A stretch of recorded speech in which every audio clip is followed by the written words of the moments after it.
Yay! Welcome to 0 to 100. Welcome, y'all. It's been a day, right?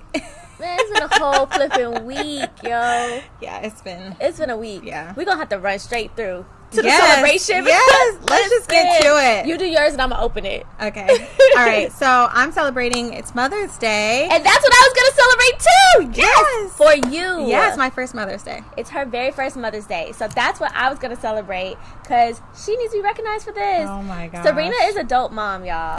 Like, for real. Oh, thank you. Serena's like one of those people that, and I just hijacked your celebration because I'm We're celebrating together. And I'm going to say the things that you wouldn't say about yourself. Oh, okay. So, and you might not know it. She kind of humble. But Serena is the type of person that, like, I just never saw you as, like, a kid lover. You know, like, the type of person. I'm not. That's correct. The type of person that's that, like, the correct assessment. Yeah, so, like, people say, like, I'm the baby whisperer. Like, I done took somebody's child off of a plane and, like, cuddled them on the plane to keep them from crying. Yes. But Serena, that's just not her nature. No. And not to say, like, because I believe that a change when it's your own, and I think everyone kind of thinks that, unless you just don't want children. I was scared that it wouldn't. To see it was, like, kind of crazy. Because I was like, dang, like, this is the same girl. And now she's, oh, baby. Yeah, and I have all the patience in the world for him. I'm like, I shock myself every day because I'm like, wow, like it does. They talk about a mother instinct like kicking in, and it really does. Because I was worried about that because I was like, I'm not a kid person. I'm not like kids. Kind of like not that I don't like kids, but it's like I don't have patience for it. I'm not going to be working in any, I'm not going to be working in any kind of nursery anytime soon. But like now that I have my own little boy, like I have patience for him, and like nothing he makes all this like noises that he makes. He screams. I'm never like Christian. So like, you want like more. And well, whoosh. that was right on time because I think I got shot. Oh my gosh! I should be over that by now, right? Yeah, like, but girl, you got. I promise. Like in the club, I mean, in the restaurants, would I be popping bottles? Oh, that's right. I don't pop the bottles. No, I have popped them before, and it's never that quick. I think the bottle be knowing that we need this right now. Get your strawberry, girl. That bottle pop came right on time. Talking about more kids. No? Oh yes. So yeah, that was definitely like what I was gonna celebrate. So yeah, Serena is just like, it's just like natural. Thank you. Like the baby be hungry, she whip out that titty and she feed him and he be That's good. Another shocker for me because I was like, I don't even know how this breastfeeding thing is gonna go. Like nobody in my family does it. We'll see. Really? Yeah, no. I was like, and I was kind of had it in my head. I was like, if it doesn't work out, I'll just go to formula in about a week or so, and that'll just be what it is. I tried. Well, kudos to you for trying. Yeah. Because I mean, some people are like, I ain't with it. Mm-hmm. You got to cheers, greedy girl. I was ready. Right. She like, I'm a mom. Usually I need that's like ready to like, and I'm like, come on, Natasha, we have to cheers. Okay, here we go. I'm gonna do the toast. Okay. Toast to you, you dope new mom. You've done an amazing job. Seriously. Thank you. Yeah. Aww. And I wrote something really sweet in your card that I have in there for you. Yeah. And you're probably gonna cry. So just letting you know. Oh my gosh, thank you. You probably won't, but that's gonna be my first Mother's Day gift. Yay! Oh, thank you. Oh, I thought it was a hair. It's a strawberry thing. Oh, well. Oh, that's good. And then let's just celebrate all the moms, like our moms, and any mom, any mother that has contributed to our life. I have my mom, which I love so much, but then there's so many women who have contributed to the woman that I am today. So I want to celebrate you guys. Yeah, true that. Toast to all the moms. Yes. Toast to y'all. Yay! And if you're watching this, we just toasted to the screen. I mean, if you're listening to this, I was just telling somebody the other day, I'll be like, yeah, Serena be knowing because I'll be doing stuff, and she'll be like, for those of you that aren't watching and you're only listening, Natasha just did a backflip into the pool. I was just telling somebody that. But yeah, so you hit the nail on the head when you said like there are a lot of moms that like contributed. Yo, there are so many women in my life that, including your mom. So my mom, my grandmother, who's like a second mom, my stepmom, who's like a third mom, and like a friend. Your mom, Mercedes' mom. Yes. And then like just so many people. Like I couldn't sit here without a list and go through everyone. Yeah, but definitely. Wow, like what a blessing. Yes. Yeah. So celebrate strong y'all. women. What's the saying? May we know them. May we. Something beat him. That's the part I be wanting. And maybe raise them. Yeah, there you go. All right, so let's get this. This champagne kind of tastes like piss. I mean, not taste like, smell like it. You think so? It does. No, not to me, but it does have a little bitter taste. It's not my favorite. I'm gonna drink it though. Yeah, of course. Nobody said anything like that. I think I'm kind of judging it too because, like I said, I thought it was in a different price point. Like when I looked at the brand, I was like, some research. The heck, I think this is supposed to cost half of this price. Yeah, I ain't gonna call no names like, you know, Cooks and Andres. I thought it was supposed to be like that, but it wasn't. But it tastes better than that though. Yeah, it does. And I feel like the true test of champagne is, do you get a headache? The bad ones give you a headache. Well, they give me a headache. I never get a headache from champagne. Shoot, let me go to bottomless brunch, anything. And I walk in knowing like, oh Lord. I have zero self-control. I already know that I'm going to drink it like it's bottomless. Like I'm going to drink it like it's free. No, I'm going to drink it like I paid for it. And I can't leave with it because that's exactly what it is. That's exactly how I drink it.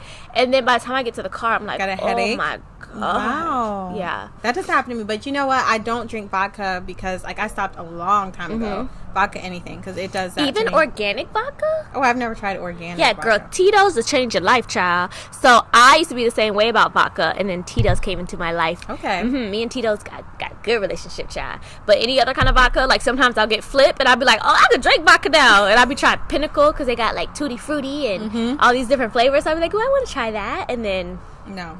Yeah. It'd be bad. Well, the next time I try to I haven't had a cocktail in like, I can't even remember, but the next time I decide you're breastfeeding. I will try Tito's. Shucks. How long he gonna suck on your titty, girl? 2? I was like, I'm only gonna do it until he gets 6 months, but he's like 9 months now, so I gotta like start. But the doctor was like, it's still his main source of nutrients and stuff. Yeah, so. You can't stop now because it makes them smarter. It's so healthy. Like that builds our immune system. Like breastfeeding is amazing. I know my mom's rule was like when you start biting, and like literally he already's biting you. He doesn't all the time. He's done it like 1 or 2 times. He doesn't really unless he's kind of just like playing around and stuff. But normally he's eating. He likes to eat. So we got to come up with an idea for like some kid edition something to like. Not just have him here, but like do something with him so that he can be like on the show. That would be so cool. He's so cute, y'all. We'll find something to do. Yeah. All right, so we have an extra special show today. So as you should be well aware, May is Mental Health Awareness Month. So we kind of touched on it last episode, which was the first episode of the series. And you know, we said that we're going to do an episode about mental health like throughout this whole month in celebration of it. And really we could go on for the whole year because there's just so much to talk about with regard to mental health. There are some things we want to address that we're going to address like in the coming episodes this month.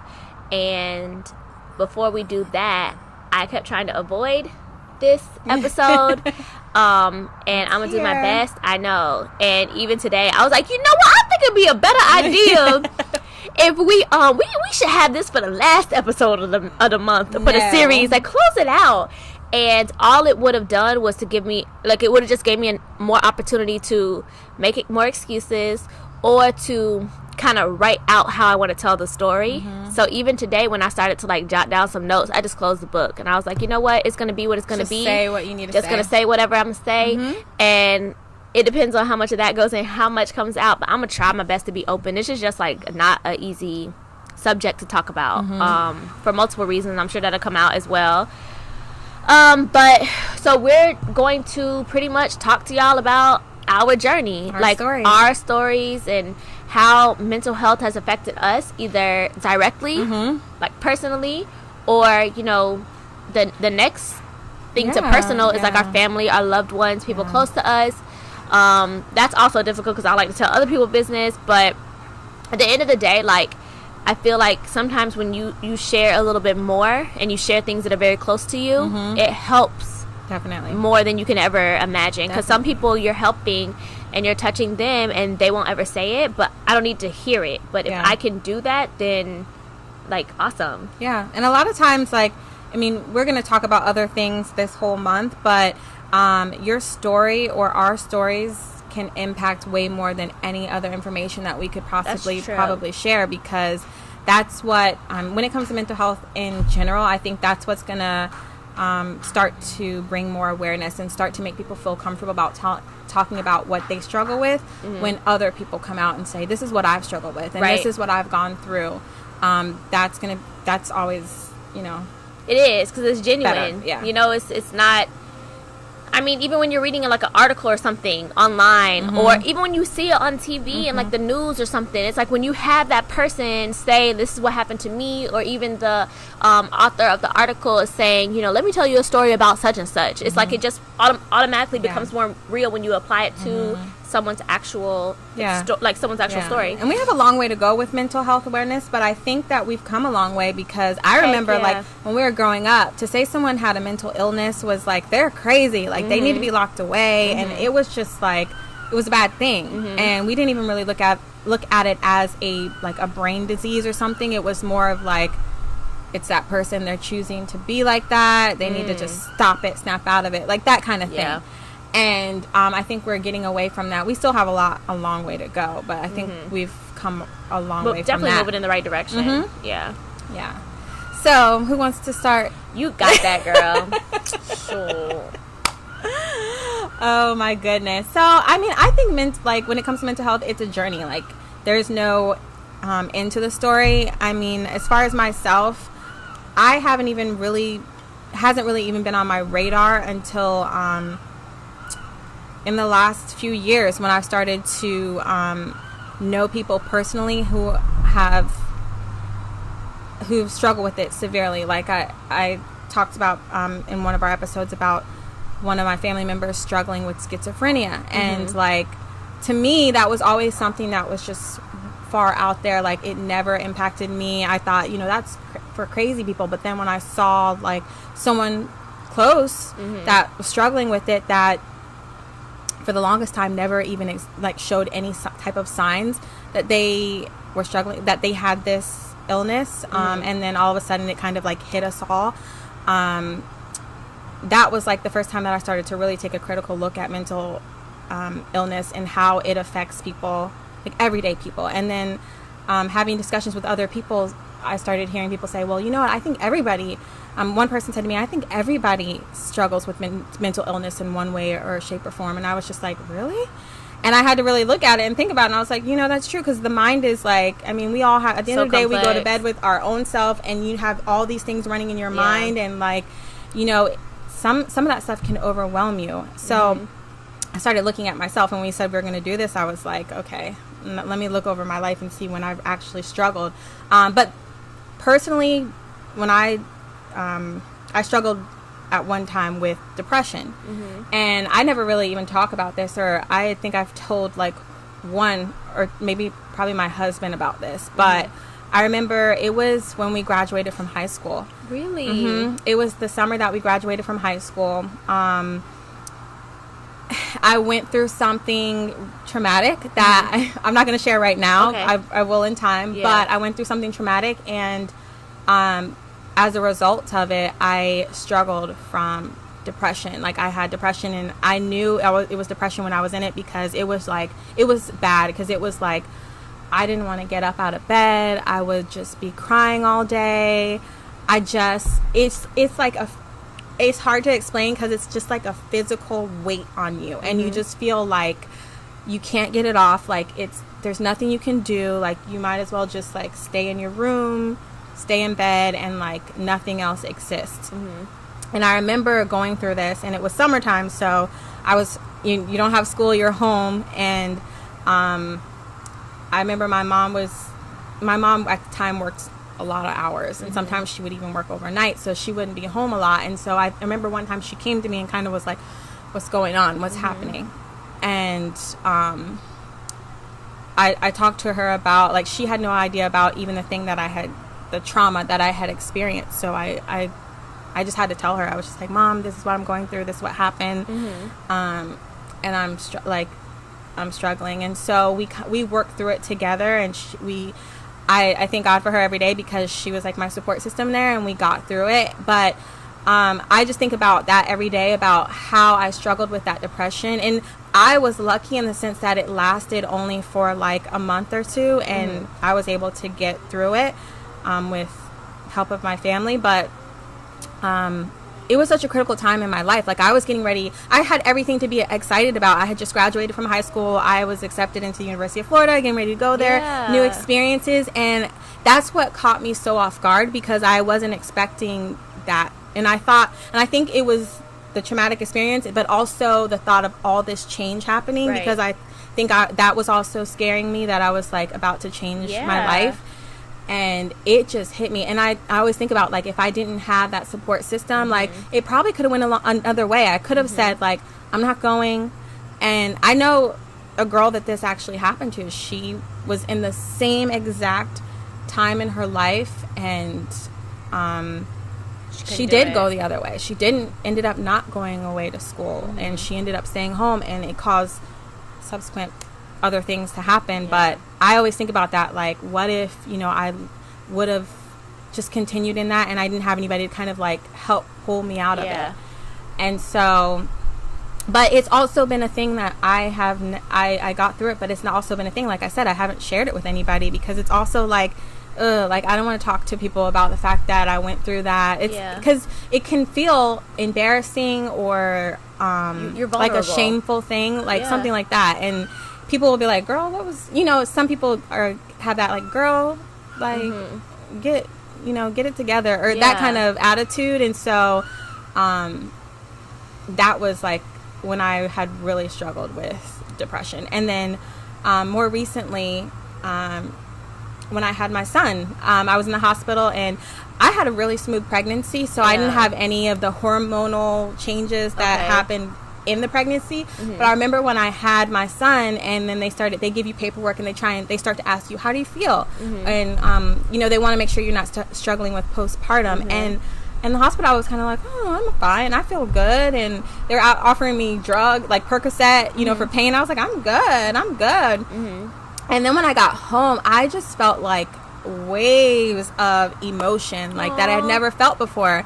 And it's like, it just hits you like a ton of bricks. And it's just like, anything can make you cry, anything you feel like, I don't know, like your whole life has changed. It will never go back to the way that it is. And so I was like, oh gosh, I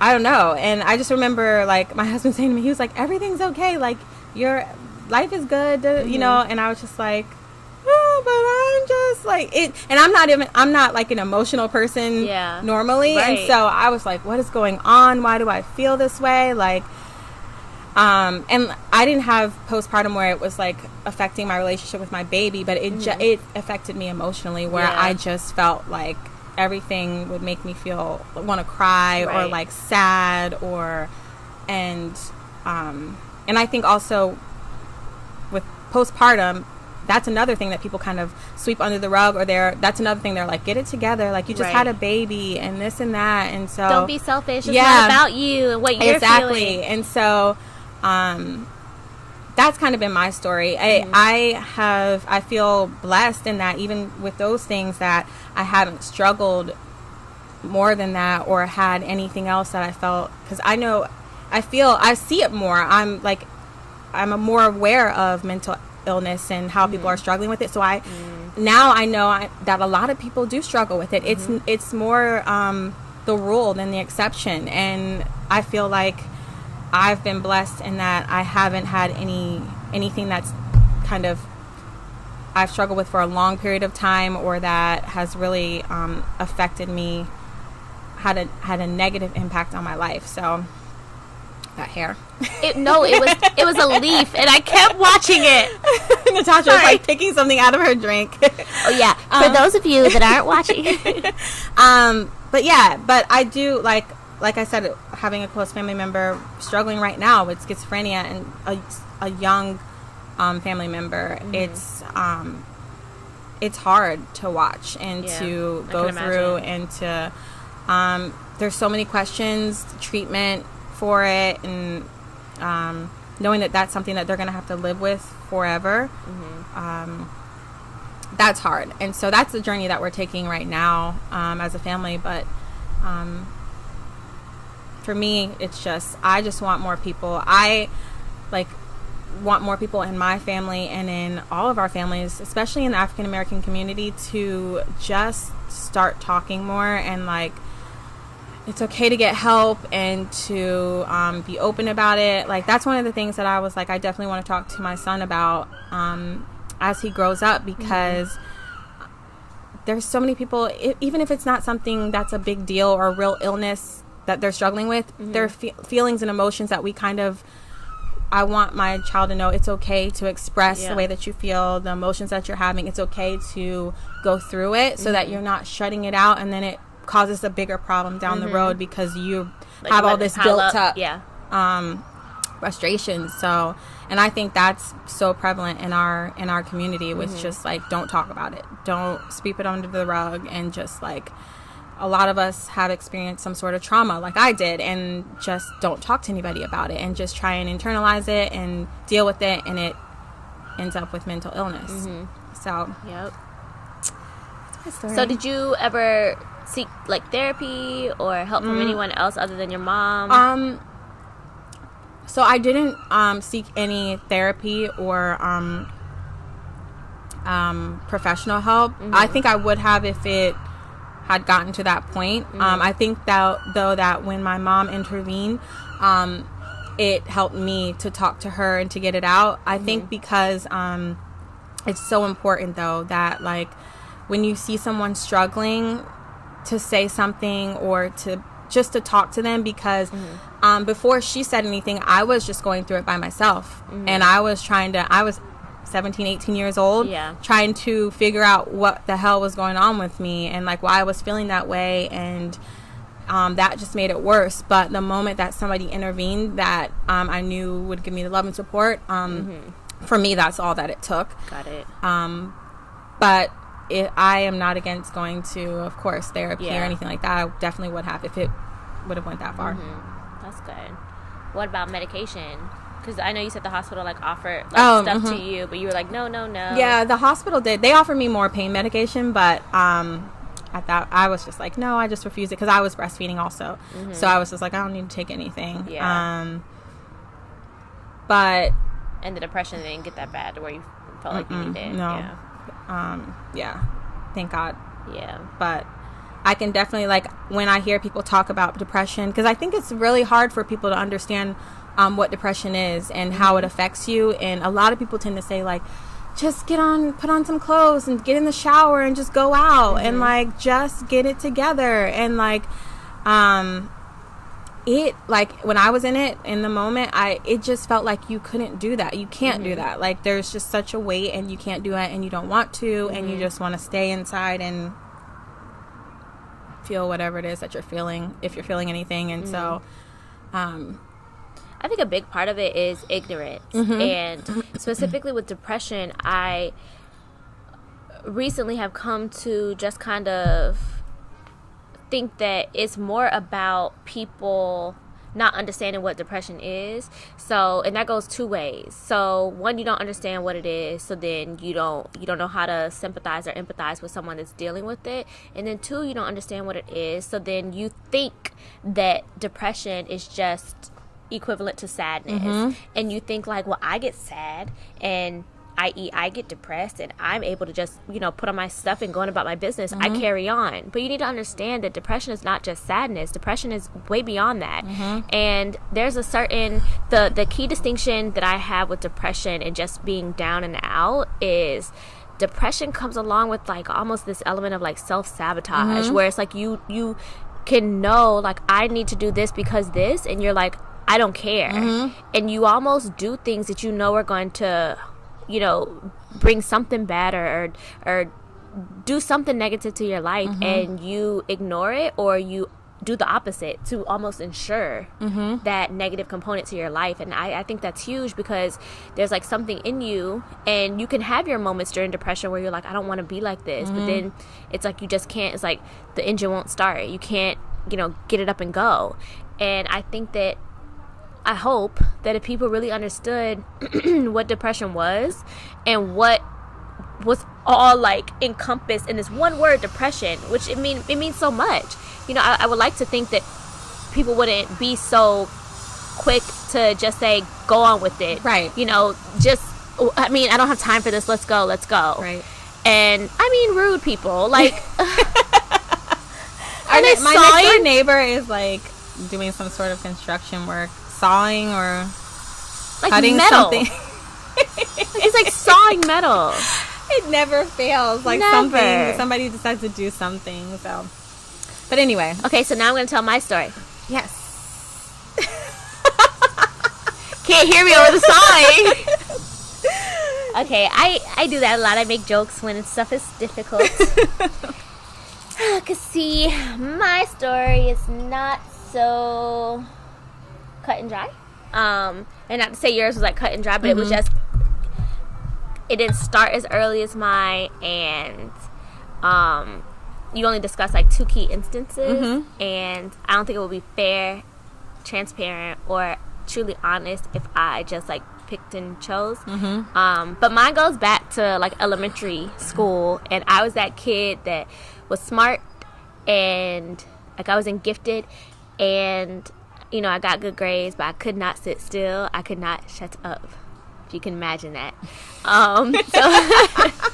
I remember I had this one teacher that she basically, well, what happened was she told me in class to stop talking, and I couldn't. And she basically said, when you have an A in my class, that's when you can talk. And I was like, okay, that's all I got to do, just get an A bit. So I got an A, got my report card. I was like, finally I could talk. So then I'm talking, and she tells me sit down, and I'm like, I got my A. Like, tell them to sit down because I could talk, remember? And she was like, ah! So I had like a D or something crazy in conduct. And of course there's like a parent-teacher conference, and she, back then, I think she was throwing it around, ADD. I think she was throwing that around because probably her kid or something had it, or other kids in the class. Because when we're kids, we don't know what's going on with the other kids. Right. We just know that, okay, those 3 kids leave during lunch and go to the nurse and they take medication. We don't know, and we don't care. Like, either they your friend or they ain't your friend for that day usually, too. Because like, they could be your friend today and they could not be your friend the next day. So, but there was no one that looked like us going to the nurse to take any medicine. Right. Like, absolutely not. And that's true. I remember my mom telling me, like, I don't care. Like, you ain't taking that in. Like, I better not get another call. And it was like, like, to sit still was so hard for me at that time. And then I was bored in class, so nothing was like keeping my attention. And those are the kind of things I focus on now. Like with kids, like when a kid gets in trouble, I'm automatically like, okay, well, I mean, but what's the source of it? Well, why are they doing that? And well, I mean, maybe, and if I know it's a smart kid, then I'm like, well, maybe they're bored. Have you thought about getting them tested? And maybe they need to bump up a grade, or maybe they need to, something. Exactly. Or maybe you need to talk to the teacher and see if they can't help with the subjects that they're strong in, and almost like tutor. Because I will never forget Miss Bethel, my kindergarten teacher. She recognized that I already knew how to add, I already knew how to read, I already knew how to do the things that she's trying to teach these kids from scratch how to do. And she never, like, yelled at me or anything. I could still, like, see her recognizing, like, this girl done read the whole book and we on page 1 trying to read it together. So instead of her, like, downing me about it, she kind of turned me into, like, a teacher assistant. And it would be, if I was antsy, we had like the computer where it was like the Oregon Trail, the green on green. Yeah. I mean, even though that was way after my school didn't have a lot of money. So that's why we had that kind of computer from like the olden days. Bro, Oregon Trail. Oh my goodness. So she basically, she would do stuff like go over there and figure out how to use that computer. And I'd be like, cool. So I would like go over there and just fiddle around, because she's like, I don't know how to use it, and this girl's all over the place, so go figure that out. And it was just like, it was a good environment for me. I never got in trouble in kindergarten, but it started after that. So that was the first encounter that I had, and I just, because of what I was told, I thought the ADD and ADHD was a bad thing. Like, no. Right. Like, and though some other kids, you know, this, like, you get older, you're like, well, why do you have to go to the nurse? And now you're curious and like, well, what are you taking medicine for? Why do you have to do that every day? And I remember one kid that went to middle school and high school with us, he was like, oh, you know, I have ADD or ADHD, I don't remember which one it was at that time, and he was like, I have to go take Ritalin because if not, like, I'm really hyper. And then once he told me that, it was like early dismissal day, and he's like bouncing off the daggone walls, and I was like, boy, you gotta go take your medicine because you hyper. And he was like, I don't take it on early dismissal days. And I was like, whoa, like, it was two totally different people. Like, on that early dismissal day, he was all over the place. Oh my goodness. But then on the normal day, he's just like normal, you know, he's funny still, like, he would, you know, super personable.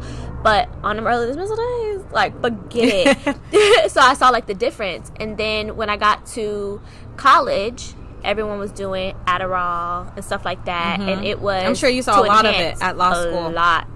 So I knew about it from college, and people were doing it. But I still had to really study. Like, I just was not the studious type. So, didn't really study in high school. You know how that story goes. And graduate honors and stuff like that. So, it was like, eh. And then go to college. I didn't know where the library was until, and I'm not promoting this kids out there that might be listening to this, because, listen, you got to know what you need to succeed. Right. So, I did what I needed to succeed. Okay? So, I learned what the library was because we had a project. We had to be in the library, and I was a solid 20 minutes late because I'm like, the heck is the library? Like, it was in the weirdest place on my campus. It was behind the fountain. I'm like, why would you put it here? You can't even hardly see it. So I found the library. I finally get there, and everyone's like, what? I was like, oh, I've never been here. Like, I've never been to the library. So I would just kind of, like, you know, go to class, listen, maybe review my notes the day of, meet with a couple people outside of the class a couple minutes before, like, listen to them as they're studying out loud, and then I would go and I would do well. So did well in college. Then I was a teacher, and now I'm exposed to, like, a whole new type of ADD and ADHD, you know, because I'm thinking like, oh yeah. But I still had this negative, like, kind of image of what ADD ADHD is, what the medication is for it. Like, it's all negative for me because that's just what it's just negative. So then I go to law school. I finally get to the point where I have to figure out how to study. I don't have to study. I have to figure out how to study and then study. So I hit my first wall my first semester because I'm like, okay, well, you, like, read this and then you make these outlines, and then I'm literally like, and then what do you do? Like, I'm literally trying to, like, figure it out. So I went to California, to where my dad lives, my dad and my stepmom and siblings. And it was after my first semester, so waiting on grades, haven't gotten grades back, but I'm just, like, terrified. Like, I'm scared. And you hear all the horror stories about people who don't make it back the second semester, and you really have the people who thought they aced the exam, I ain't see them the next semester. You don't walk out of those exams feeling like you killed it, because they're not designed for you to get 100%. Right. They're designed for someone in the class to set the curve, and then everyone else kind of fills in. So you don't know how well you did until everyone else, like, is scored. So it was terrifying. And I actually sat in on a therapy session, and as I'm sitting there and the therapist is going over, not for me, but I'm, like, sitting in on the session and going over, you know, well, I think that, you know, he has ADHD, and these are the reasons why, and these are the symptoms, and da-da-da-da. And I'm like, I never heard, like, a more clear description of me and, like, how I look at things and how I handle things. And I'm like, whoa. So then she goes into, like, an explanation of, like, how to treat it, and, you know, the activities that you do, and then the medication that you can take. And I'm thinking, like, well, I can never do that, so I'm just gonna have to deal with this for the rest of my life. And it was just kind of like, oh crap. Right. So I remember, like, excusing myself, like, towards the end. I was like, I'm just gonna run outside, make a phone call. And my dad, like, I guess realized something was up, and he came out and he's like, you good? And I was like, oh, I'm fine. And he was like, are you sure? And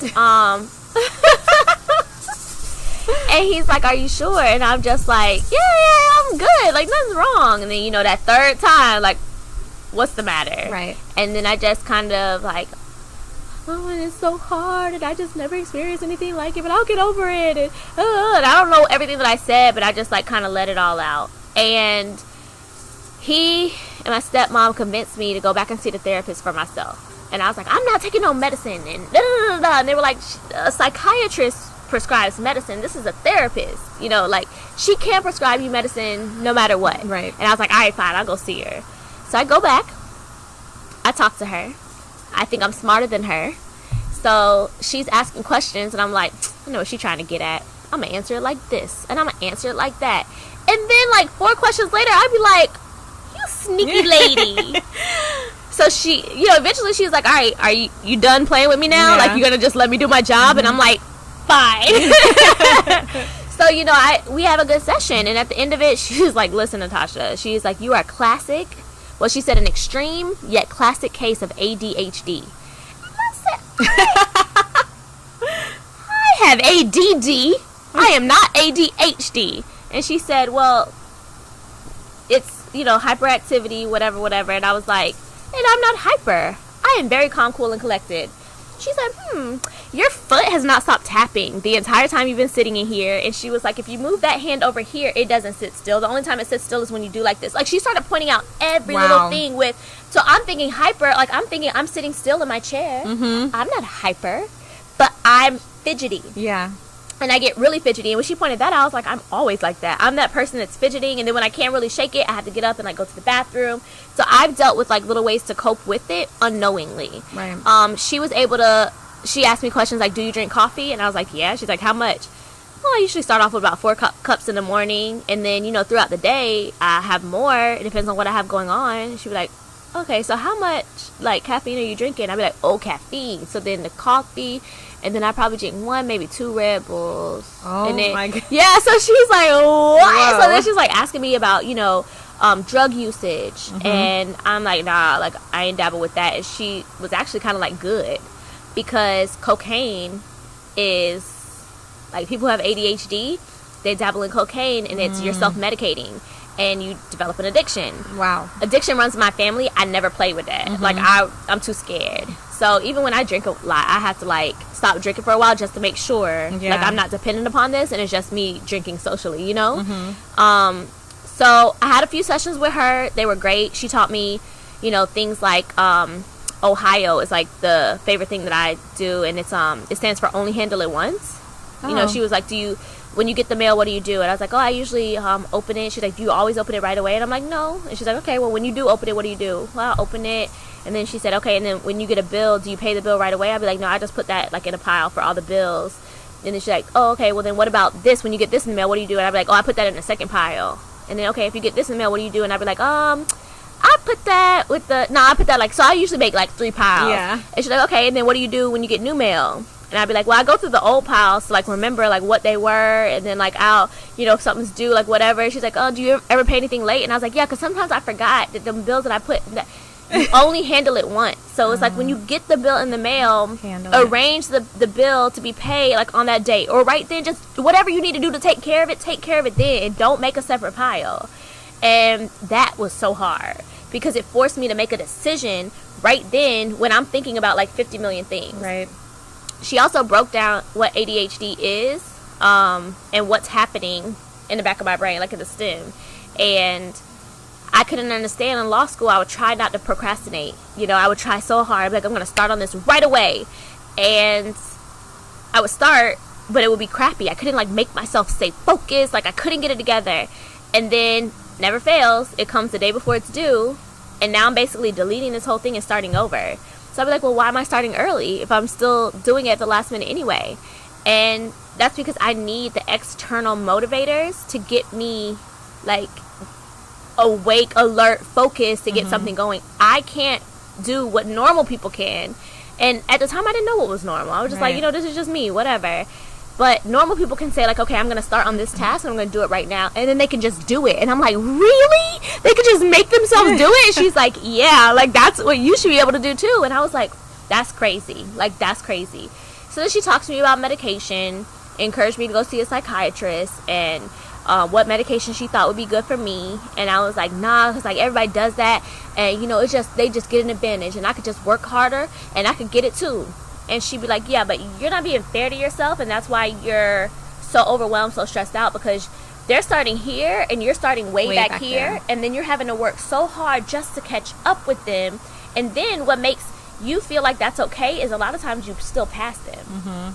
She's like, but that's not fair. You should have a level playing field. You should be able to start right where they start as well. And I'm like, all right, I'll think about it, lady. Like, you cool and everything, but you ain't just going to be putting them toxins in my body. So, you know, I researched natural things that you could take, like L-theanine is good. I still rocks with the caffeine a lot.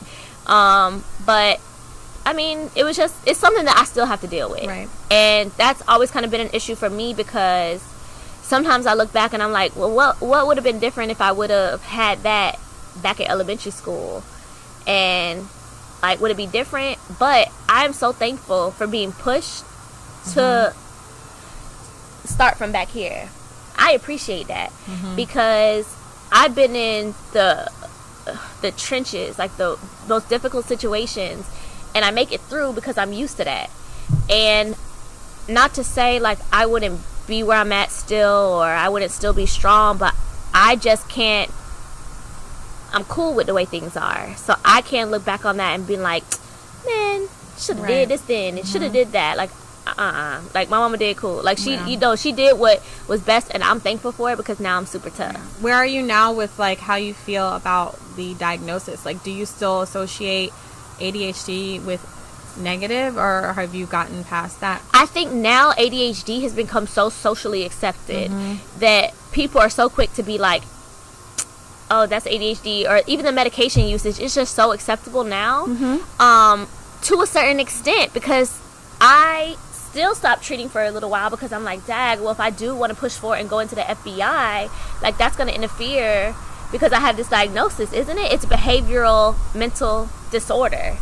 So I personally don't see it as a disorder because I feel like it's almost like autism, where because of my ADHD, I have certain gifts. Right. Like, I walk through, like, right now, this is so mentally, like, overwhelming because of the sprinkler, the wind is blowing, but it's only touching this tree right here, the guy with the saw, like, all of those things are super, like, well, they used to be super stressful, but now I've just gotten older and more mature, and I've just dealt with it for so long that I'm able to, like, almost find a soothing kind of response to the sprinkler, to where when it stops, I'm gonna be like, oh, you know, because it's like I just immediately adapt to it. So I don't look at it as a disorder, but some places still do. Like, I probably would have issues getting into the military, especially if you take medication for it. Then it's kind of like, oh, yeah, well, but I don't think that should be, because if the medication is to put you at the same place that you would be as a person who does not have ADHD, then how can you look at it as negative? You know, it's prescribed by a doctor. You have to literally go to the doctor every 30 days to get the prescription. They can't write you a script for 6 months, and you just go refill it. So it's very regulated. Yeah, some people abuse it, but people abuse everything. So it's like, how can... I don't like that, but I feel like where we've come from, the little kids going to get Ritalin during lunchtime and us being like, look, hyper kid, you, need to sit out. You just need to whooping. Because I remember thinking that they just need to go stay with Gloria Tamitha right quick, and she'll have them right in shape. You know what I'm saying? So it's like, it's gone a long way from there to the point where I've even encouraged one of my friends, like, listen, don't rule it out, because now I can recognize the signs quickly. When I see a super bright kid that is so one way at home, and when I see them and then they go to school and literally you're getting calls every day, all right, well, it must be the teacher. Like, I'm that kind of person. Like, no, I'm sorry, this can't be. I don't believe it. I don't agree with that. And then at the same time, it's like, okay, well, if it's not the teacher, moving to another teacher and he's still doing the same thing, then there's some kind of disconnect there that he's not able to kind of pull himself out of, that he would be able to do if you were there, because you're going to be able to straighten him, and the teacher has 20 other kids. So, you know, and then a friend's like, I'm not giving him that medicine. And I'm like, don't rule it out. Like, just if the doctor, you know, said consider it, just consider it. Do your research and look for some holistic alternatives, because just because you may not want to medicate him doesn't mean that you should ignore the diagnosis. Exactly. So that's just like my little piece, but I'd be kind of hesitant, you know, with like moms or whatever, but that's something that I know, like, I know it. Yeah. So I could, it's some people that I don't want to tell them, but I'd be like, you need to take like some Adderall, like, you need to take it, and it doesn't work the same way it does for people who don't have ADHD. Yeah. Because people will talk about, like, oh, well, whenever I'm like rolling on Addies, then I stay up for like 2 days. I'm like, that mess don't never make me stay up.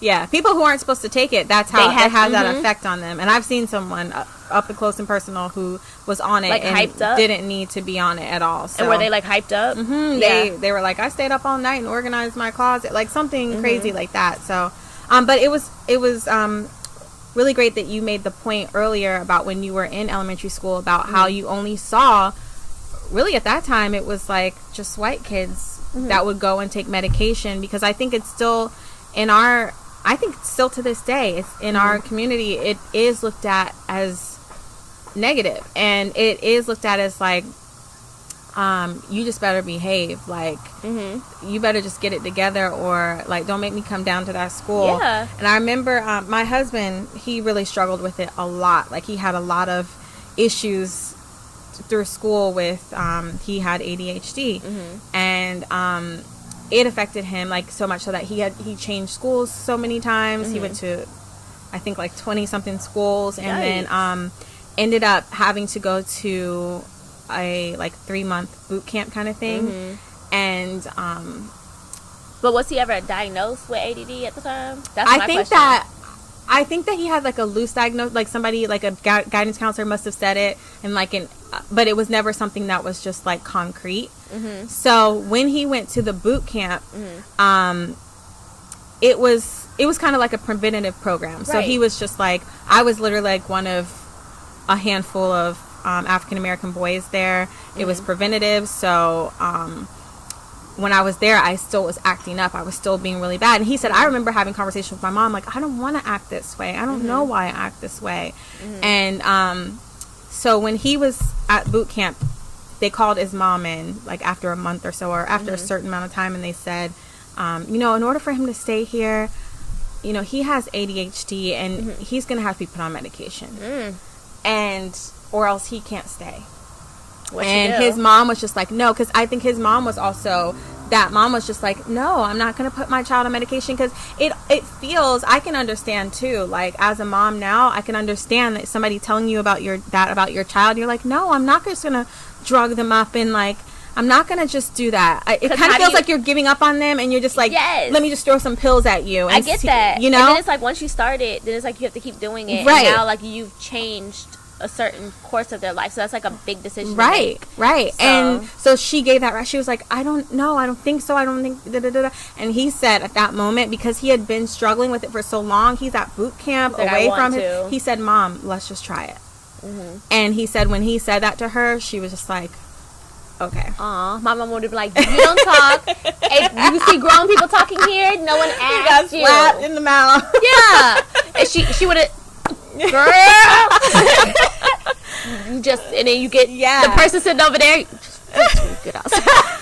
But the fact that you're talking about it and you're saying, like, that's a lot of what people are going through, especially in our community. It's just like, parents, I still see it as something negative, or that I'm not going to throw my kid on medication. Well, and that's fine, but don't, and it's like the same thing I tell my friend, like, don't throw away the diagnosis because you want to throw away the medication. Because exactly, for that particular diagnosis, I could kind of co-sign, you know what I'm saying, because I know that personally. You knew it. So it's not me, being wrong, because it irks me how wrong people are with bipolar. And I mean, a Gemini and a bipolar person are not the same thing. And a person who has a quick temper or will be nice one second and mean the next second is not bipolar. Like, but those are the kind of things that we need to have more discussions about, more conversations, so that we can kind of change what is okay, and then change like what's common knowledge, because so many people are just kind of like, this is what I heard somebody say, so I'm gonna just run with this because I'm lazy and I won't look it up, and blah blah blah. So I mean, with ADD, ADHD, well, it's ADHD now. I don't think ADD is a thing anymore. Right. I haven't heard it in a while. Yeah, but I was adamant about that. I was like, honey, I know, you better not go tell my mama that I was in here acting hyper, because I know how to sit. But I mean, that in particular, I think is moving away from that because it's so common. But I don't put all of the fault on the parents with regard to the non-diagnosis and misdiagnosis, because it is a huge issue for us as African Americans. Yes.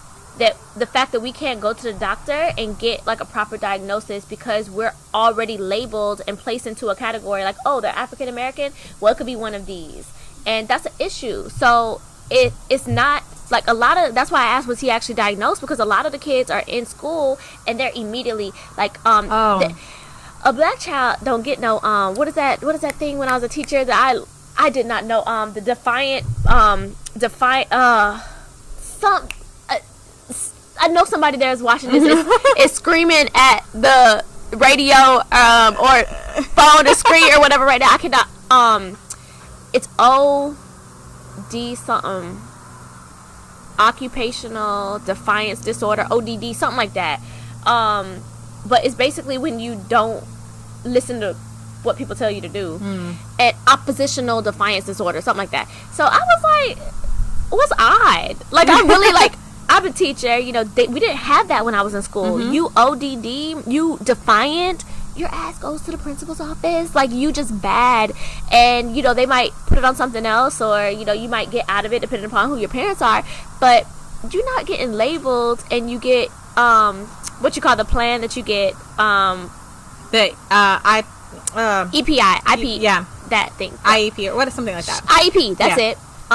So, kids have them if you're on either end. So if you have, if you're gifted, you have an IEP. So anything that takes you outside of what they consider like just being a normal student, you have an IEP plan. And basically it is a plan that's written out, and it tells the teachers, like, this is what you do for this child. These are the special circumstances they have. Like, in my IEP, it said that if my nose started bleeding in class, I could just walk out because the teacher told me sit down, and I'm like, my nose is bleeding. So there's just various things that go into it, and I just was blown away when it said that, like, you can't listen to rules. Like, I was just really blown away. So I think sometimes it's like, okay, like, I mean, you're just throwing this on there, but then I thought, like, I bet you I won't see not one black child, even though African American children have issues with certain rules because of the system, the systemic kind of like burdens stemming from generation and generation behind us, before us, sometimes taking direction from certain people is difficult for African Americans, especially African American boys. It's hard, but I'm like, they never will put that by them. So that's called like a misdiagnosis. That's not on the mom, because the mom never got the opportunity to say, this is what I want to do for my child. And she probably don't know, and the teacher's constantly calling, so it's like, stop, I gotta work, and I don't have time for this, and your dad and I, oh my gosh. And you know what, I would love for us to talk about one day the school to prison pipeline, because that's coming up for sure. That is a huge part of it. For sure. That's a huge part of it. And you're right, like, people aren't getting the information. We're already labeled as like, oh, they're just already bad, like they come from this neighborhood, or they come from this background, they're bad. If one of us commits a crime, then it's the worst possible picture of them goes up, and it's just them. It's not based upon any disorders or anything that they had going on that could have put them in a bad situation. Right.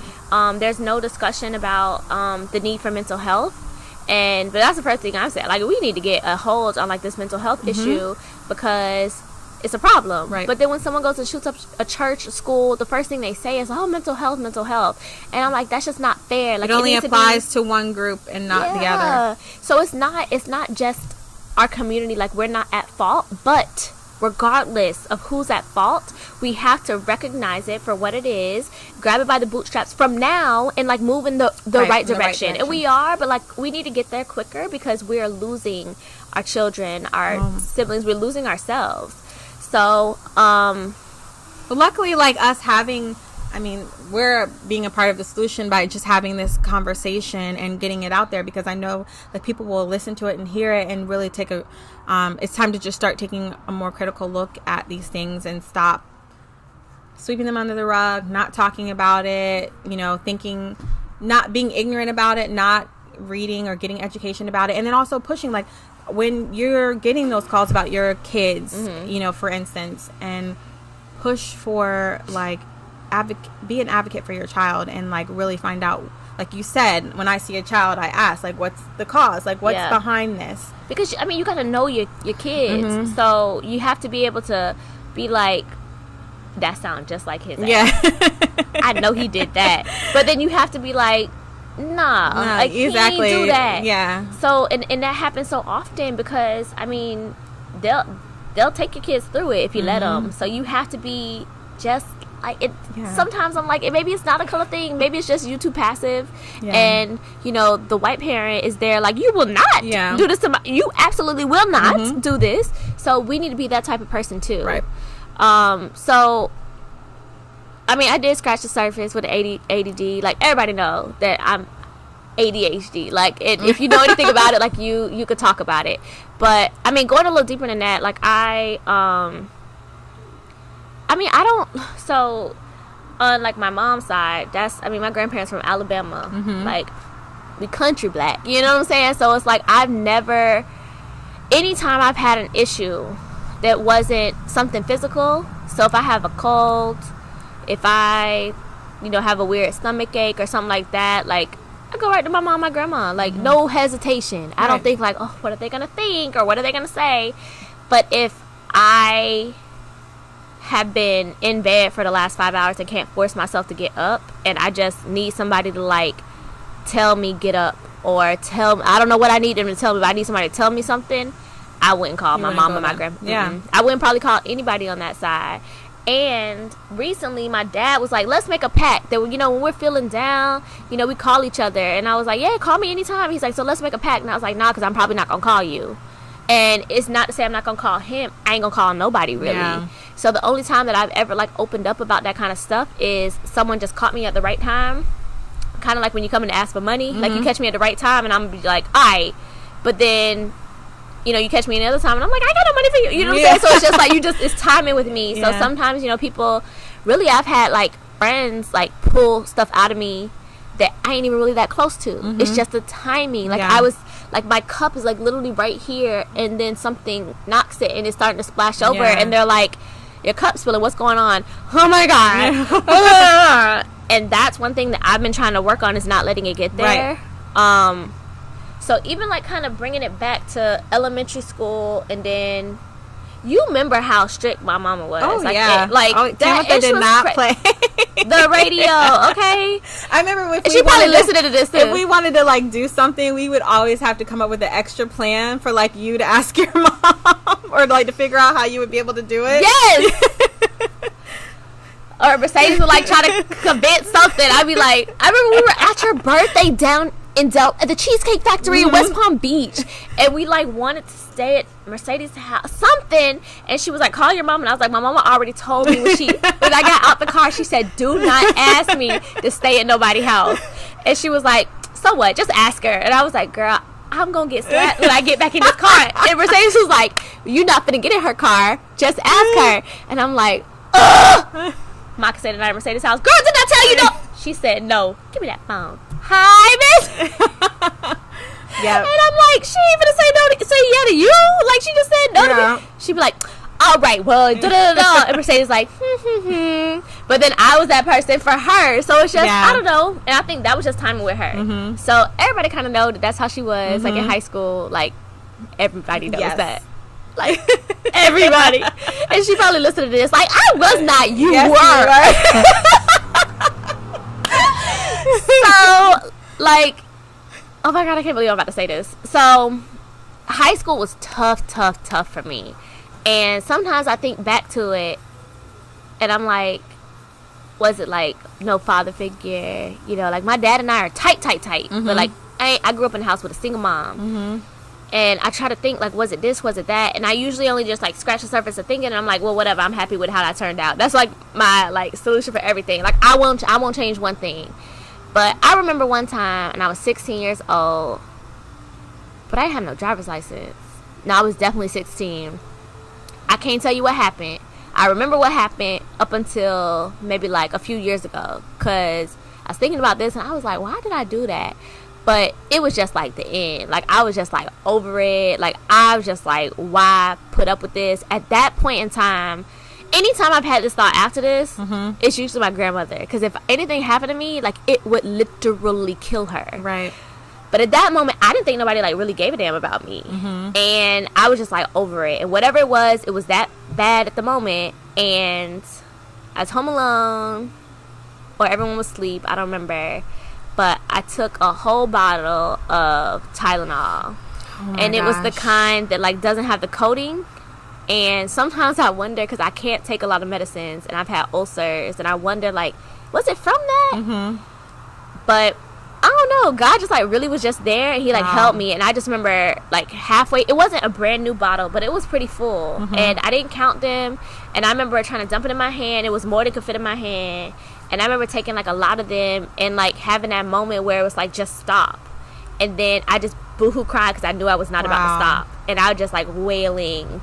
And I just kept taking them and taking them and taking them and taking them and taking them and taking them and then gagging because I'm still taking them and kept taking them. Wow. And I just thought that nothing happens because nothing happened to me. I got a little sick. I had an upset stomach for maybe like a day, but nothing really happened to me. And I just remember thinking, like, oh, well, you probably have to take something stronger. That's how people do it. I thought, like, I can't even do this right. Like, what an idiot I am, you know? And then I saw something on TV. And, like, a person took, like, over-the-counter pain pills and, like, they died. And they had to, like, get their stomach pumped and they didn't make it. Or maybe they did make it, but they had to get their stomach pumped. And I'm like, my bottle must have been expired. Like, I'm just, like, wondering, like, why did anything happen to me? And it's because it wasn't supposed to happen to me. Right. And it took me years. So that's when I was 16. So that was, like, 5 years ago. I'm lying. That was not 5 years ago. Serena, like, girl, really? So that was, however many years ago. And it took me, like, a solid decade and some change. Like, really just, like, figure out why it didn't work for me. Yeah. And why it's never going to work because it's not my choice. And the one good thing that I learned, and I always tell people this if they're thinking that it's the end, you have to understand that you're going to have bad days. And at that moment, it might be your worst, but you have to give yourself an opportunity for it to get better. Exactly. And that's the part of the depression and the mental illness. You're not able to think that. You're thinking it's never going to get better than this. This has been a miserable however many years. I don't want to do this anymore. You have to find something to hold on because you just have to get through that moment and then it will be better than that moment right there. And even if a month later, a year later, 10 years later, it's worse than that moment there, it's still worth it to go through it. Yeah. It's just worth it. And I mean, it for years and years and years, I really felt like if it worked, then no one would really care. And that's just a terrible feeling. Yeah. Like, it's really bad to feel like, well, I definitely would have cared. I'm so glad. I thank God right now that, like, that didn't work out because, like, you have so many people that love you and, like, we would have been devastated, like myself and so many other people that like the Natasha that you are, like, you're bright, you're bubbly, like, you bring joy, like, you bring joy to a room and, like, you encourage people, like, you're an encourager, like, let's not start crying. And crying. So, like, what is that? And so that, like, you would always be missed, and so I'm so thankful to God that didn't. Thank you so much. Happen. Thank you. Yes. And I mean, it took me a while to feel, like, happy. And I remember the next time after that, like, I had moments in law school where it was, like, really tough. And, like, I was just like, oh my gosh, like, I'm not smart enough, I'm not like, I'm not any of this.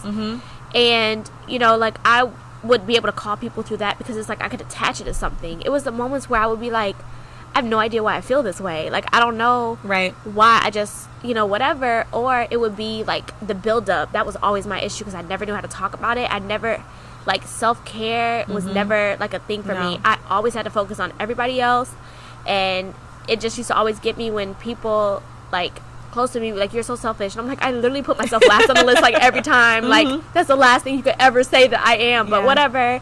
And I remember a time, it was after law school. Law school was difficult as hell. But the month after I took the bar, I was depressed. And it was mainly because I didn't have anything to distract me. So depression never goes away. Right. So I hope and pray that yours, like, never comes back. And when it does, like, that I'm able to cope or lean on get the people. through it. Yeah. And I think the best thing that you said is that you recognize that your support system is what worked for you. Every single person is going to be different, but whatever it is that works for you, you just have to say, like, you know, this is what it was this time, and this is what it was that time. So if this happens again, I'm going to do these things or this thing and hope that it works. And it might not, so then you just try something else. But just don't, like, go through it alone. And I kind of, it was probably like maybe a year or two after law school, and like that month after, like, I didn't really want to talk to nobody. I just did, like, the hardest thing I'd ever done. Like, that exam, like, well, oh my God, it was so hard. And then I went from 10 weeks of, like, a regimen, like, at 7 a.m. you wake up, at 7:15 you brush your teeth. Like, it literally was like an entire schedule of my entire day for, like, the whole 12 hours of the day. Longer than that, because my day went till 10 p.m. and it was every single, this is what time you go to bed, this is what time you wake up the next day. And then it's like, I'm done. And I remember coming home from Tampa after taking the exam and sitting on my couch and being like, what do I do? Yeah. And because you really have to shut everyone out, my phone wasn't ringing, no one was calling me, and I literally just, like, went out one night and partied, and I was hanging out with, like, Allen Iverson and his cousin, and then I brought a friend another time, and, like, that's all I did for, like, a few weeks. And then it was like, and it was just to distract, you know. It was just kind of like, oh, okay, they're in Jacksonville, I know they're gonna go out every night, y'all going out again tonight, let's go out, you know. It was just something fun to do to distract me, but it was not productive. And then I would feel like I'm not being productive. Like, should I be applying to more places before I get my bar results? I was just so lost. And it was just really, like, I would just come home and just, like, sit on the couch with, like, all the TV, the lights off, everything, and just kind of sit there and just, like, stare at the wall. And then, you know, I did get a great job, was in a great place, but it was tough. I learned how to practice law by just being thrown into it and having to figure it out, which worked great for me, because I'm, like, years ahead of the same people that, you know, graduate at the same time as me. But it was tough, and I didn't know how to deal with it. I didn't know how to balance. And I remember coming home one day, and I just couldn't do it. And I called someone that didn't answer, and I called my stepmom, and I was, like, trying to, like, hey, so what's up? And she was like, right away, she's like, sweetie, what's wrong? And I was like, nothing.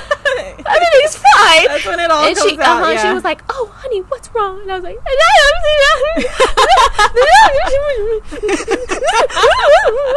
and she was like, calm down. Like, what's wrong? Stop crying, honey. Honey. And that's, like, one of the things that makes, like, talking to her so soothing. Because it's like, honey, it's fine. You are smart. What's wrong? You have to calm down. I have to know what you're saying. And I'm like, deep breaths. And then you do it, you finally get it out, and then it's like, that I would get upset because I'm like, I'm not even saying shit. Like, what is even wrong with me? Like, I'm up here acting like this. I have a good job. I have my own place. You know, like, I just graduated law school a year or two ago. I'm doing great. Like, how dare I sit here and cry about this? And then I would just be like, I'm fine. And she'd be like, no, you're not. Like, you were literally, you couldn't even talk because you were, like, choking crying. You're not fine that fast. Like, let's talk. Like, what's going on? And, like, I thank God for her, because, like, those are moments that I didn't get to see how far I would have gone, because I had someone pull me up when I was falling down.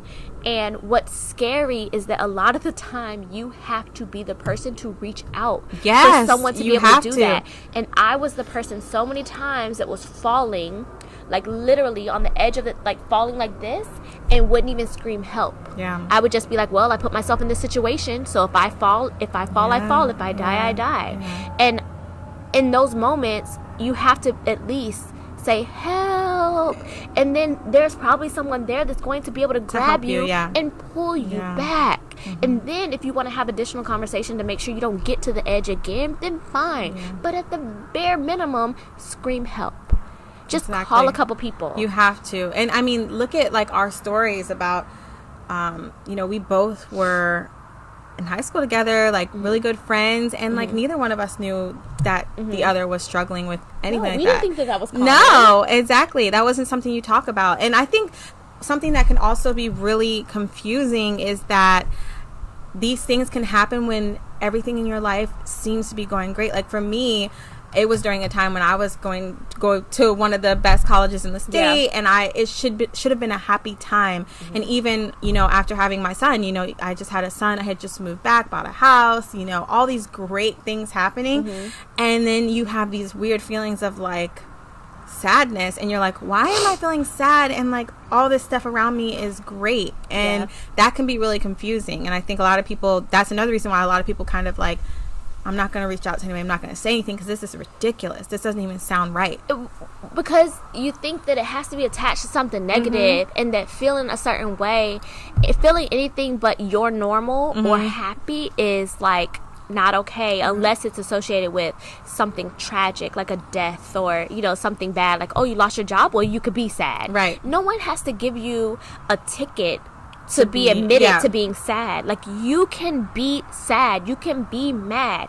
It's just about you caring enough about yourself, or at the bare minimum, the people that care about you. Because like you said, that would have been so trifling to me to sit there and be like, no one cares. Yeah. And then people are literally coming to a ceremony to mourn my passing. Like, and we actually had that's crazy. A classmate who Jabari's.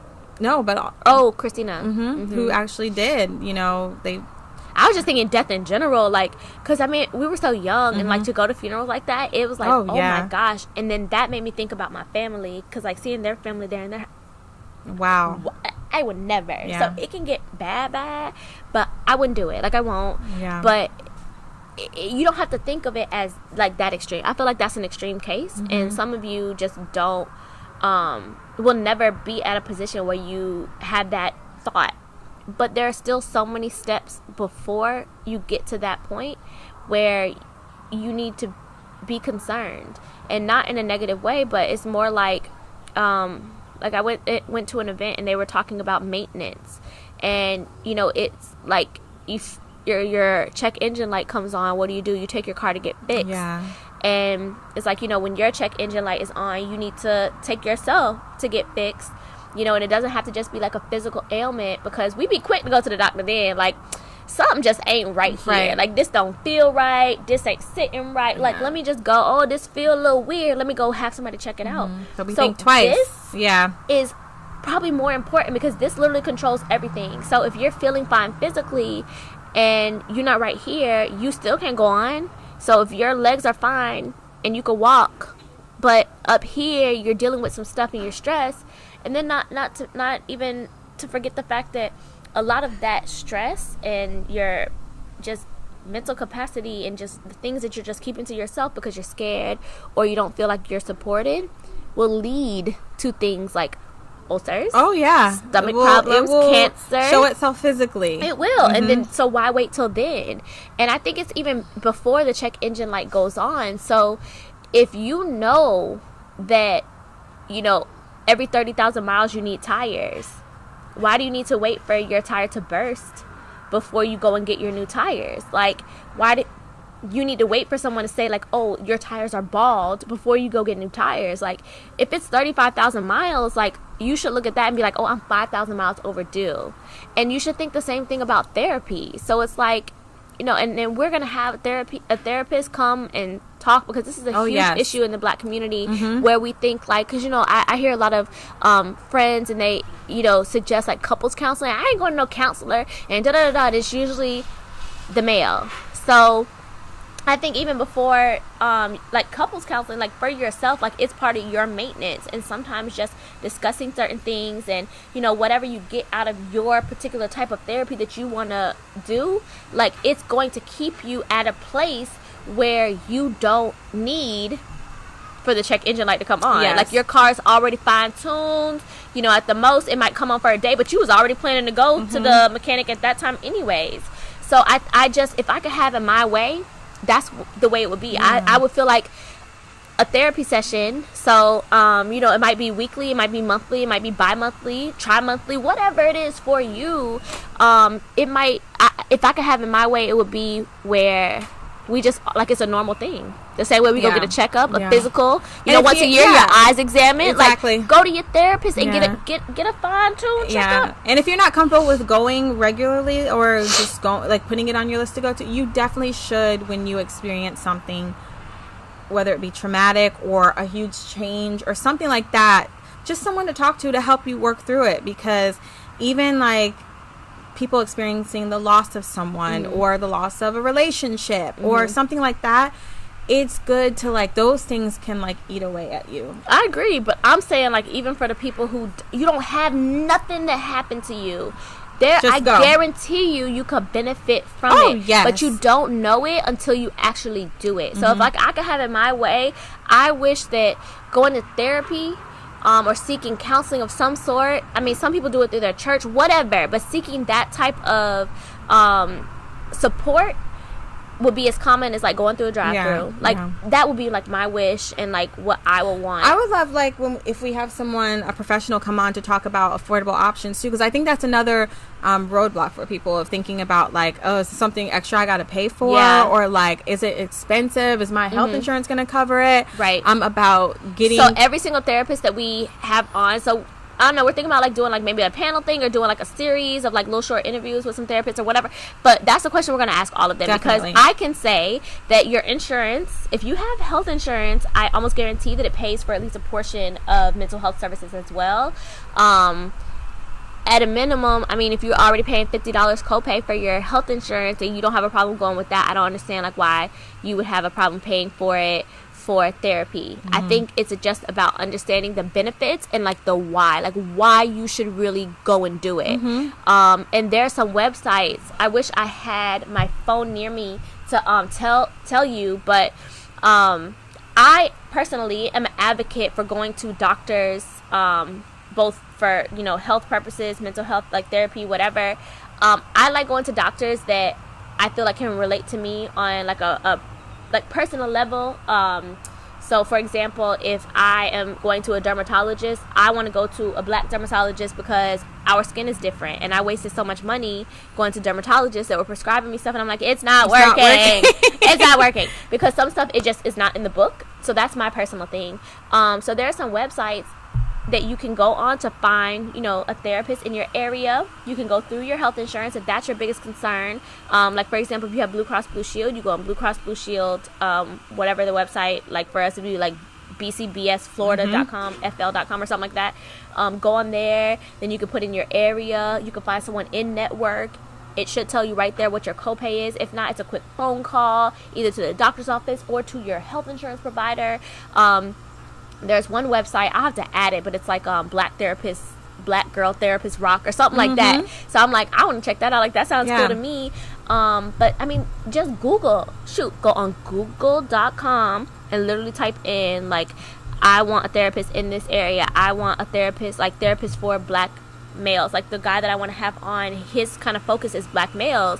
And while I feel like we obviously need help too, and we literally carry the weight of the world on our shoulders as black women, I feel like we're able to deal with a lot more than our brothers, our sons. And I think we're way more likely, even though it's still not as prevalent, but I think we're way more likely to see a therapist than like, a man will go. Saying, let's go to couples counseling. The guy's like, what? I don't need to go talk to somebody. Because they think it makes them less of a man. So I thought it was interesting that this particular therapist focuses on black men.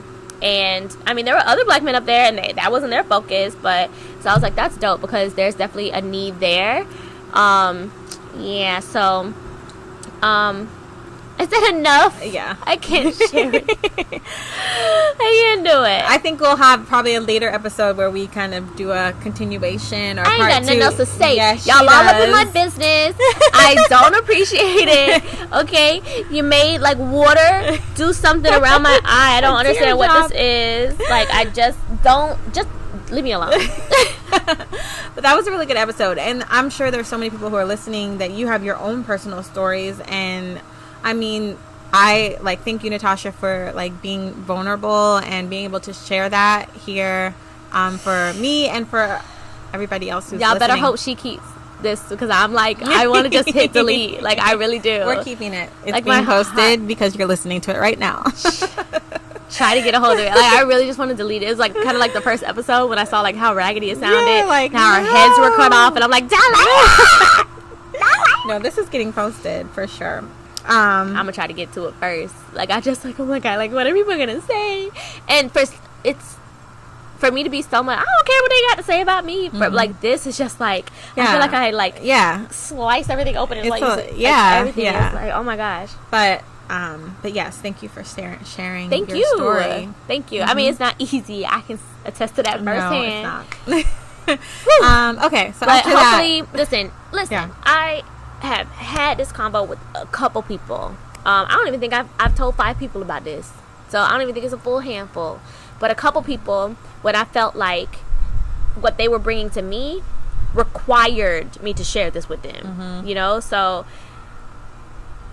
I just hope that me exposing myself and just putting myself in such a vulnerable position offers that same kind of comfort or understanding, or just offers something good to at least one person, and then it was worth it. I personally believe that we all go through things in order to help other people. I feel like that's my entire purpose on this to recognize when other people are going through it, and to be like, hey, I know what this looks like, I know what it feels like, let me help you. And so that's exactly, I feel like, hopefully what we're doing here today.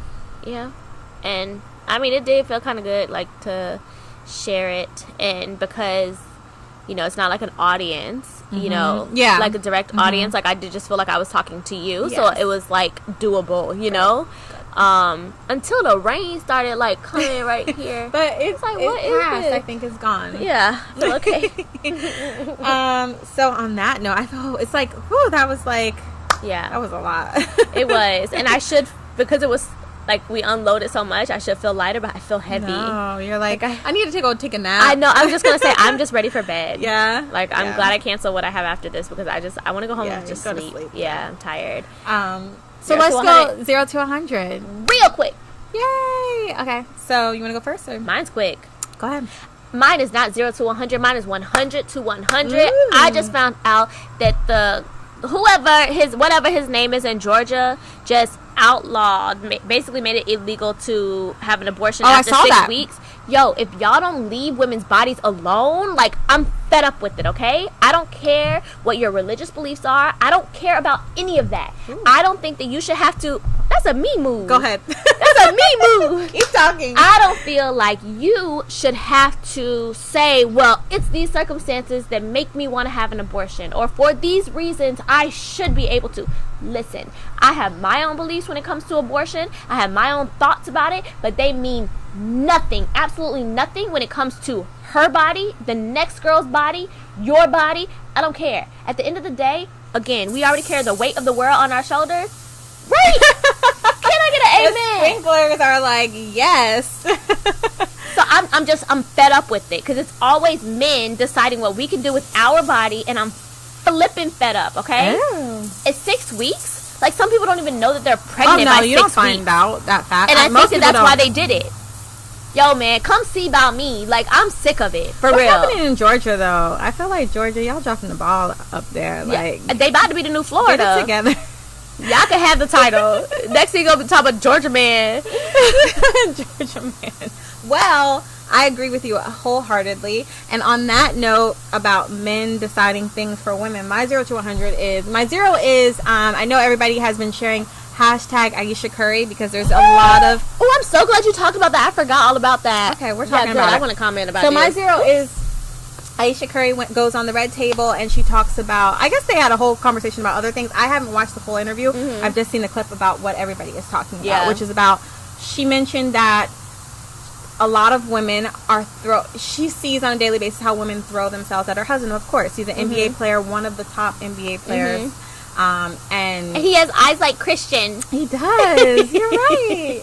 And so she sees women continuously throwing themselves at her husband, and she's like, I don't really see men checking for me like that.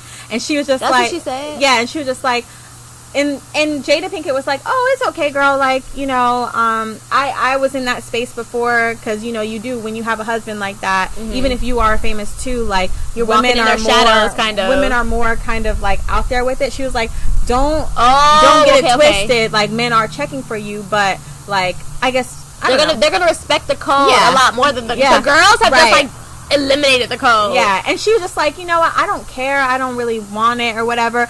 But she was like, it would be nice to know every now and then that, you know, somebody's checking for you or whatever. Oh. And so she got a lot of heat for that because she said that. And everybody is like, why you care about, like, you know, you should be happy with whatever. So my zero was like, good for Aisha for, I like her, you know, she's a positive role model, even if she said that, and she was being vulnerable. She was at the red table. It's a different type of discussion there, so a lot of people feel they can be more vulnerable when they're talking to Jada. It's kind of just like Jada and her family, and you're having the discussion. So I think she opened up a little bit more than she probably would. She may be regretting it now, but I think, you know, kudos for her for saying how she felt. Like, if that's her feelings, I could see that as a married woman. I could see that too. Like, women can be a little bit more aggressive when they're going after somebody, and because it's hard out here, and then you can start feeling like, well, what about me? Like, you know, like, and then he may be getting the big head. Steph Curry seems like a great husband, but you never know what happens behind closed doors. He may be getting the big head, and she probably like, well, you know, I'm pretty too. Like, well, she better learn to fight, because I wouldn't be worried about not nail dude trying to talk to me, but every single one of them chicks, they feel like, oh, Steph. I'd be like, what you said? So what you said? But my 100, the thing that made me mad was not even like all the people that were giving her backlash about it, because when she's a public figure, when she put it out there, it's up for discussion, it's up for debate, whatever. My 100 is, I don't know if you've ever seen this guy on social media, on Facebook in particular. He makes videos, and they're kind of like women. He baits bashing women. Oh, he baits women.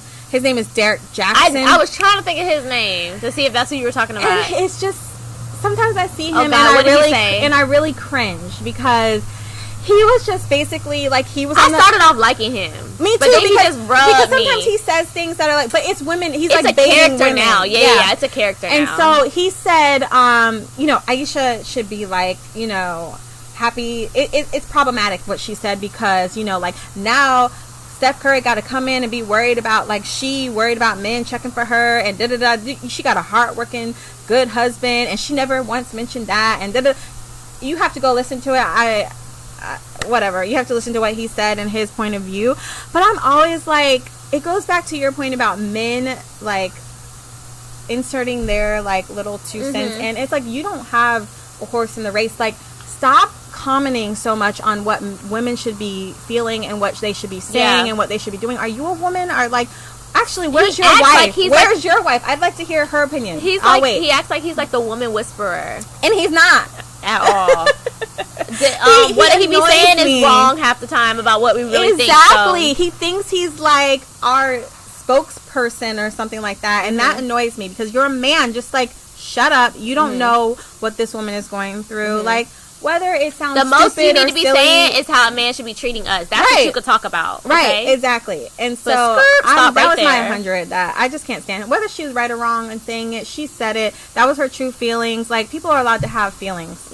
Period. We just talked about that. Well, I'll tell you that after talking to you about it, like, it could have been a 0 to 100 moment for me as well, but it was 100 to 0, because, like, this week, oh my gosh, like, anybody who follows me on social media, like, y'all know I be OD busy when I don't post. Like, I haven't posted anything all week, because that's how busy I have been. So I missed it. But it was like one of those things, you know, you scroll it for like 2 seconds, and I actually saw a friend of mine was talking about it, but it didn't say what it was, and I'm like, okay, mental note number 75, like, go back and figure out what's going on, because I like her too. So I'm like, how did she get in some headlines? And it literally was like 2 seconds of what she said. Like, she did a whole Red Table interview. She probably said, like, all the good in the world. Well, I saw one good thing that she said about, because I think Jada Pinkett asked her, the first and only clip I saw was like Jada Pinkett asked her about Steph Curry, like, you know, like he just sees so like even kill, like behind closed, like at home does he really have a temper? She's like, no, sometimes I get pissed off because he really doesn't have a temper. That's the one thing I saw and I thought it was so adorable. I'm sure they did an hour-long interview. She said some really great things. But that part, which I thought it was like the whole interview, because the part people are just really going in on it. It was literally like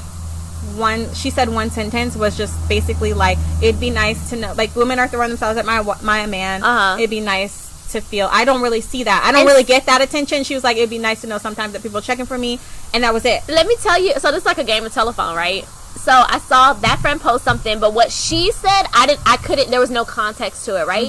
So then maybe like the next day or something, another friend posted something like, basically something negative against what she said, but negative in a sense of like, how dare she, like, she got the nerve to say that she feels some type of way because guys don't slide in her DMs. So I really thought, and I saw something she didn't say that, and it said something about DMs. So I'm like, when I saw she it, said, I don't get any attention. That could have been anything.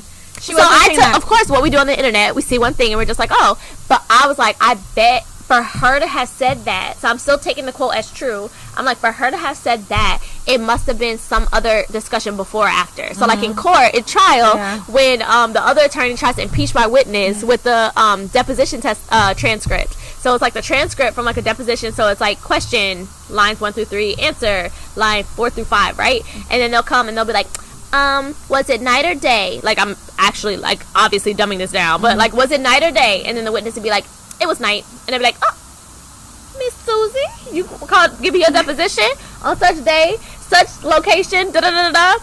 Yeah, I remember. Okay, read with me. In line 1, it says question, blah, blah, blah, blah. In line 4, you said, I think, but I'm not sure, but I'm pretty sure it was night. You recall that? Well, yeah, but I said I wasn't sure. But now you're sure that it was day?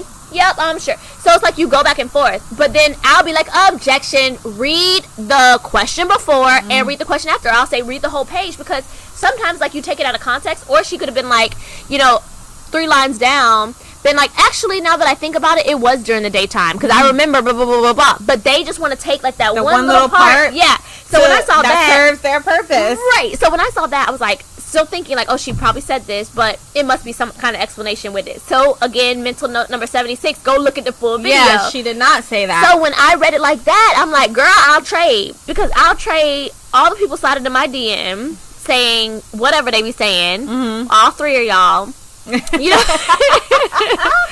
You know, I'll trade that for someone like Steph Curry, someone who doesn't have a temper, lets me have a temper, lets me have as many children as I want to. I get to have a cooking show. You play basketball. You're hella dope. Like, I'll trade. And here's the thing. But what you said, so that was like my 100 when I saw that. And then I'm like, and then on top of that, you dress like not the type, like you are not sexually appealing the way that you dress. So I'm like, the nerve of her to like, I was like, dang, she wants it all. Like, she wants to be able to go like this, but then still be found sexy. She wants to be Susie Homemaker, and but still like be the sex kitten. Like, well, she wants it all, and this is not fair. But then now listening to your explanation, I'm like, okay. And she said it kind of in a not jokingly way, but she just said it. She was laughing. She was like, it would just be nice to know somebody's checking for you, like that kind of thing. And it was kind of like a throwaway comment or whatever. But here's the thing. None of us know what it's like to walk in Ayesha Curry shoes. It may look picture perfect on the outside, like she has it all, but again, we're all human. We all have struggles, things like that. And I applaud her for going on there and being honest. And she's getting a lot of backlash for it. But, you know, I hope that doesn't discourage her from continuing to be honest, because a lot of people look up to her. And I saw a meme that was just like, people who are mad at her, y'all didn't like her, no way. You know, like, because, you know, a lot of people don't like her. Well, I think Chrissy Teigen needs to reach out to her and give her some support and give her, like, write her some clapback so then she could just copy and paste. Because, you know, Chrissy Teigen be coming with it, man. I love her. Right. Like, her social media, whatever it is, presence or whatever you call it, is like, bar none. Yeah. Like, yo, man, you already know. Like, don't come for her. Like, and it's gonna be creative. Yeah. Like, she need to hire her to do her social media now with all this backlash. Yeah. No, just write her like 10 and just copy and paste. Like, keep using the same one. That's true. But I mean, I just think like those two sentences that she said, literally, it was like two sentences. That's crazy. Didn't warrant all the backlash. And then that guy, Derek Jackson, just shut up. Like, stop talking on behalf of women and just talk on behalf of men. You can talk about how you, like, first of all, do you have a girlfriend? Like, where's your wife? Whatever. I think he's married with a kid or something. I'd love to hear from his wife. I don't. Like, both of y'all need to go sit down somewhere. Shoot, because you married that foolishness and you up here acting. Like, I be feeling like, and maybe this is why I don't got no man, but, and you know what I realized? Like, I gotta stop talking like that because people probably think I go to court and be like, y'all, they ain't got nothing to say. They don't got nothing. Whatever, I'm gonna keep on talking like this because I'm not in court and y'all ain't paying no bills. Okay, with Natasha and Serena. But I be feeling like you're responsible for your husband. Like, you know, she probably is at home like, why did you say that?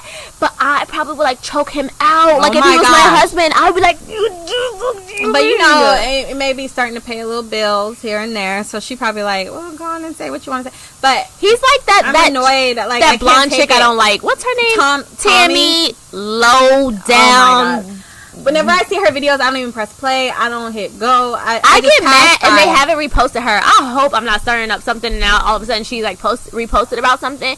But it used to annoy me when like Shade Room, for example, like repost stuff about her. I'm like, stop it. When you don't like somebody, don't repost it. Ignore them. Ignore it. Don't play. Because you're making her money. Keep it going. Don't talk about it. Yeah. You know, there's a show on VH1 that I really hate.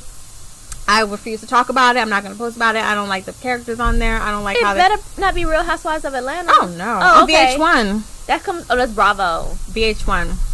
I don't know VH1. It's real messy. One show. Oh, Love and Hip Hop. Yes. Well, I fucks with Trina. Diamond Princess. I've never seen... I really have never seen any of them except for, like, when it first came out. And I was just like, I can't deal with, like... women continuously fighting over one man and like he's my man and it just shows makes it seem like us as black women are always fighting over some man and like he has all of us. It's white people on there too. Really? On Atlanta and all that in LA. Love and Hip Hop. I thought it was Miami. It's more. Oh yeah, Miami is the newest one. Miami is very new. Love and Hip Hop Atlanta and LA and all that have been on for like Stevie J and whatever. Oh, that is Love and Hip Hop. Mm-hmm. Okay. And I'm like, I can't deal with it. I mean, if you got somebody worth fighting for, no, I ain't finna fight for them because I feel like you should fight her because the nerve of her to think that she like got a fight in this. So go fight her. Like, you go fight her. Well, yeah, but like the way they depict it is like the man is like he's actively dating both women or however many women, and he's just happy sitting back watching them all fight, and it's just like I just can't. Yeah. Moving right along. What time is it? Oh my gosh, this is probably our longest episode. This watch don't got no battery. Thank you all for listening. As a bracelet, so I don't know what time it is. Are we done? Wrap it up. I think we're done. I still am so tired. Yeah. Take a nap. All right, guys. When you go home. Guys, no, girl, who would take a nap right now? If I will not wake up until mañana, okay? No nap. All right, guys, thank you so much for joining us. Happy Mother's Day again. To you if you're a mom, to you if you're a soon-to-be mom, to you if you want to be a mom one day, to your mama, to your mama's mama, to your mama. Happy Mother's Day, all right? Happy Mother's Day. And we'll see y'all next week. Bye. Bye.